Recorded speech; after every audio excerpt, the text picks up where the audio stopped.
moving on, what gets in the way for you learning from the Church of Jesus Christ of Latter-day Saints? So I've thought about this question.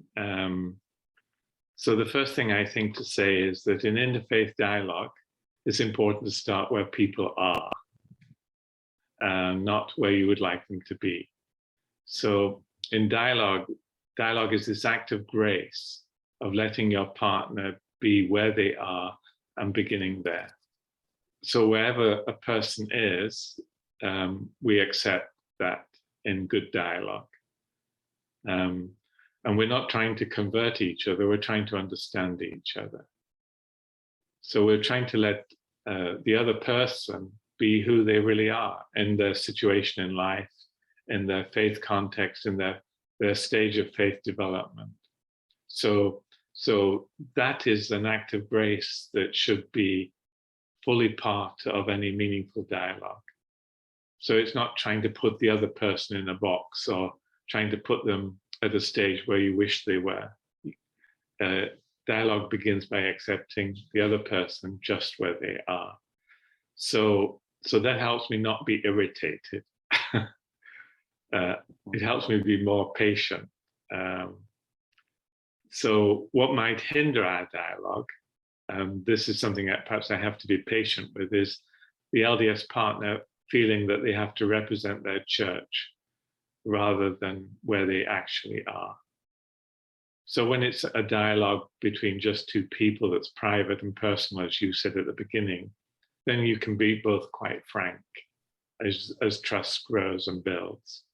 But if it's part of a group, then perhaps an individual could be afraid that others are watching and being critical of them, and they're afraid to speak what they really think. So on one occasion, we had a general authority in our dialogue, and our good LDS friends some of them were very zealous at showing how loyal they were to the church. And afterwards, the general authority, he was a 70, from the first quorum of 70, and a former heart surgeon. He said to them, "You should listen more." So his presence, his presence was in the spirit of dialogue, right? So that can get in the way, but then it's something to talk about. So whenever I think in dialogue there's an ouch point, that's a point where you pause and think about what's just happened or been said, and then what's just happened, and then explore that. So that's also part of dialogue.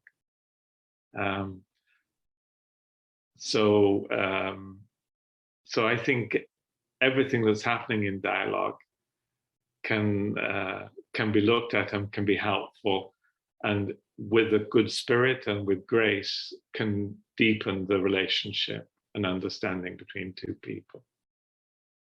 So, Jan, is there anything about Community of Christ that makes you reluctant to learn from us? I thought there was. 5 minutes ago.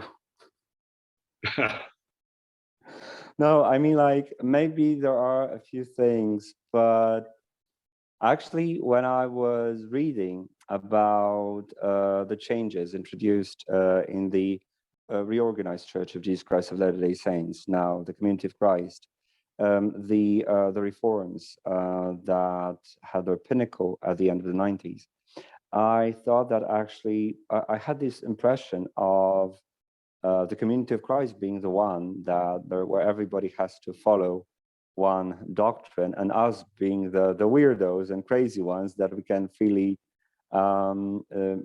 speak our mind and from the depth of our heart. But actually, yes, especially when we're talking right now, I'm just thinking, yes, the zeal of the Latter-day Saints, aka Mormons, is so huge that sometimes I really struggle as a member of that church whether my brothers and my sisters in faith are really authentically believing in what they claim to believe.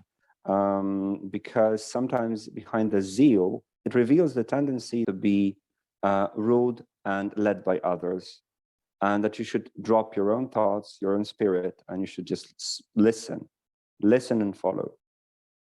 I'm so happy to be a Mormon, a European Mormon, because we're away from America, with all due respect to that beautiful country and its wonderful culture. In a way, we have, I would say, Mormonism of our own.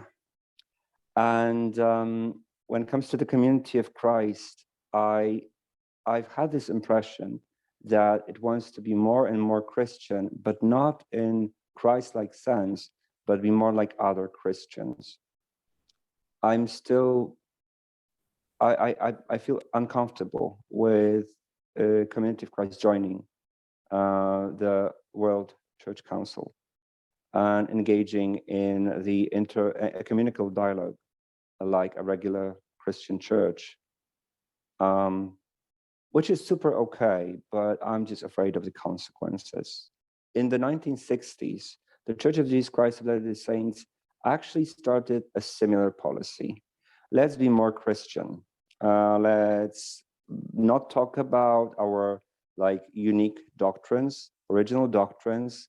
Let's focus on Christianity the way that other Christians would do that, and by that they meant Protestants. Actually, as a person who was raised in Eastern Poland, and I have a strong, I feel a strong bond with the Orthodox Church and the Greek Catholic Church, and how similar the doctrine of that Christianity is to Latter-day Saintism. And nobody really cares about it. But you yourself said that, for example, changing the names of some ordinances in the Community of Christ to sacraments, which blazes a trail for interreligious dialogue with the Anglicans and the Catholics, and hopefully also the Orthodox, gives me actually some hope that we will also be open to those churches that in the Americas have been ignored. So I'd like to comment a little bit about that. So I think first of all is to recognize that Community of Christ is a dissenters church. So we make our decisions together. We have to argue things through. So we don't follow blindly at all.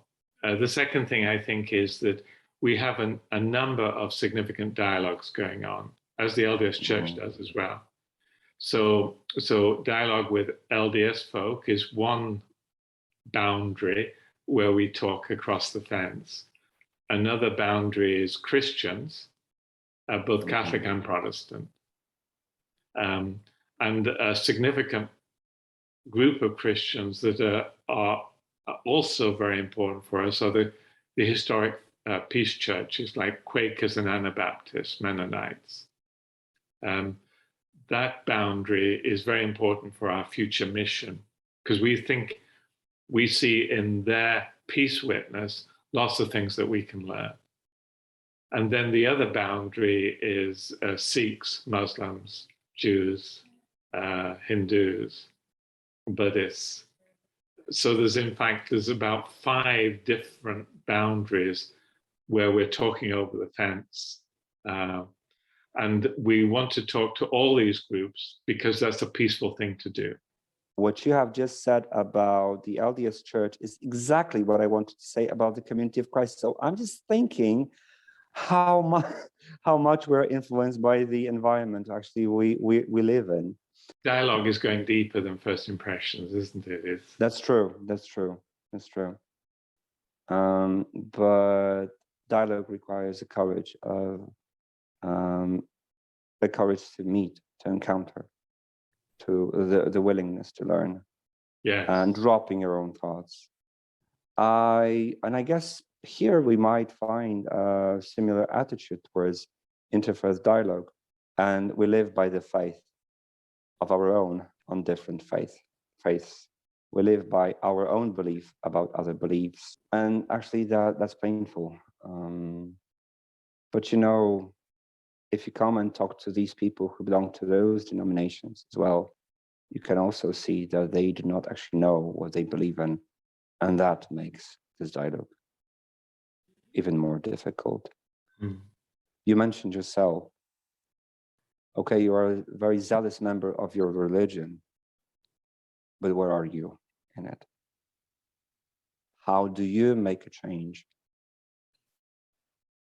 Who are you in that religion? What is your own mission?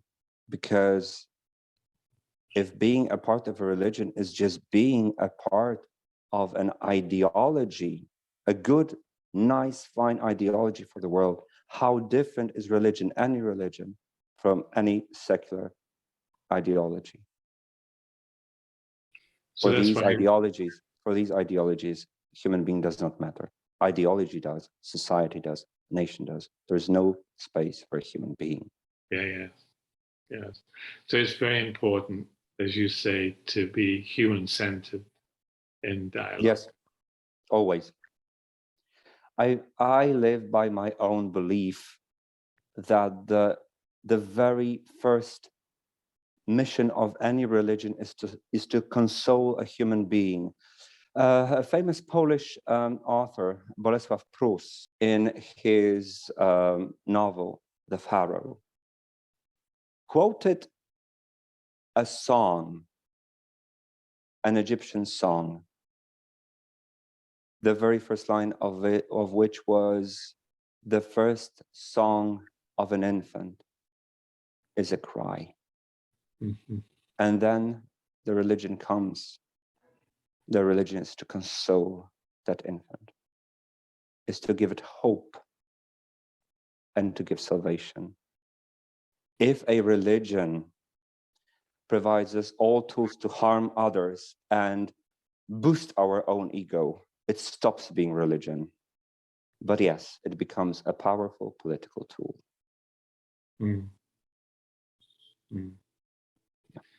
Very good. We agree about that.